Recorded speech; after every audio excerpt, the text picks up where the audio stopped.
by Marcius Philippus, a temple of Diana by Lucius Cornificius,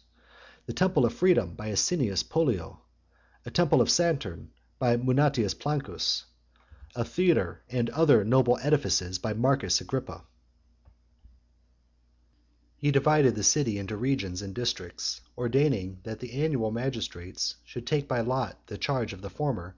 and that the latter should be superintended by wardens chosen out of the people of each neighborhood.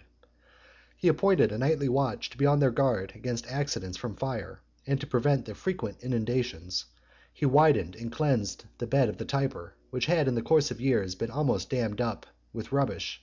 and the channel narrowed by the ruins of houses. To render the approaches to the city more commodious, he took upon himself the charge of repairing the Flaminian Way as far as Ariminum, and distributed the repairs of the other roads amongst several persons who had obtained the honor of a triumph, to be defrayed out of the money arising from the spoils of war. Temples decayed by time or destroyed by fire he either repaired or rebuilt, and enriched them, as well as many others, with splendid offerings. On a single occasion he deposited in the cell of the temple of Jupiter Capitolinus 16,000 pounds of gold, with jewels and pearls to the amount of 50 millions of sesterces. The office of Pontifex Maximus, of which he could not decently deprive Lepidus as long as he lived, he assumed as soon as he was dead. He then caused all prophetical books, both in Latin and Greek, the authors of which were either unknown or of no great authority, to be brought in, and the whole collection, amounting to upwards of 2,000 volumes, he committed to the flames, preserving only the Sibylline oracles, and not even those without a strict examination to ascertain which were genuine. This being done, he deposited them in 2 gilt coffers under the pedestal of the statue of the Palatine Apollo. He restored the calendar which had been corrected by Julius Caesar, but through negligence was again fallen into confusion, to its former regularity, and upon that occasion called the month Sextilis by his own name, August rather than September, in which he was born,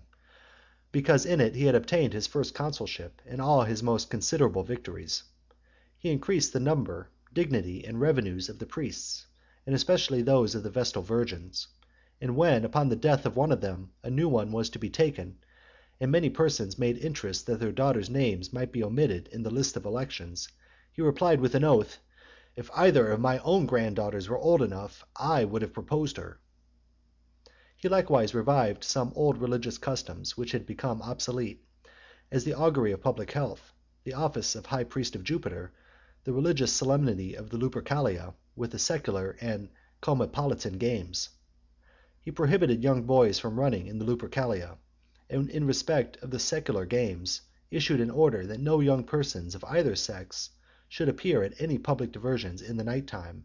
unless in the company of some elderly relation. He ordered the household gods to be decked twice a year with spring and summer flowers, in the Compitalian festival. Next to the immortal gods, he placed the highest honors to the memory of those generals who had raised the Roman state from its low origin to the highest pitch of grandeur. He accordingly repaired or rebuilt the public edifices erected by them, preserving the former inscriptions and placing statues of them all, with triumphal emblems, in both the porticos of his forum, issuing an edict on the occasion, in which he made the following declaration: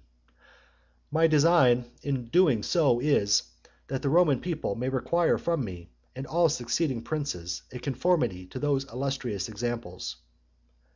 He likewise removed the statue of Pompey from the Senate house, in which Caius Caesar had been killed, and placed it under a marble arch, fronting the palace attached to Pompey's theatre. He corrected many ill practices, which, to the detriment of the public, had either survived the licentious habits of the late civil wars, or else originated in the long peace. Bands of robbers showed themselves openly, completely armed, under the color of self-defense, and in different parts of the country, travelers, freedmen, and slaves without distinction, were forcibly carried off, and kept to work in the houses of correction. Several associations were formed under the specious name of a new college, which banded together under the perpetration of all kinds of villainy. The banditti he quelled by establishing posts of soldiers in suitable stations for the purpose.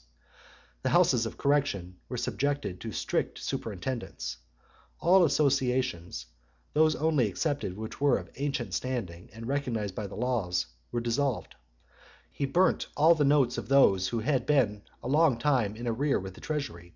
as being the principal source of vexatious suits and prosecutions. Places in the city claimed by the public, where the right was doubtful, he adjudged to the actual possessors. He struck out the list of criminals the names of those over whom prosecutions had been long impending, where nothing further was intended by the informers than to gratify their own malice by seeing their enemies humiliated, laying it down as a rule that if any one chose to renew a prosecution, he would incur the risk of the punishment which he sought to inflict. And that crimes might not escape punishment, nor business be neglected by delay, he ordered the courts to sit during the 30 days which were spent in celebrating honorary games. To the three classes of judges then existing he added a fourth, consisting of persons of inferior order, who were called ducenarii, and decided all litigations about trifling sums. He chose judges from the age of 30 years and upwards, that is 5 years younger than had been usual before, and a great many declining the office, he was with much difficulty prevailed upon to allow each class of judges a 12-month vacation in turn, and the courts to be shut during the months of November and December. End of Caesar Augustus, Part II.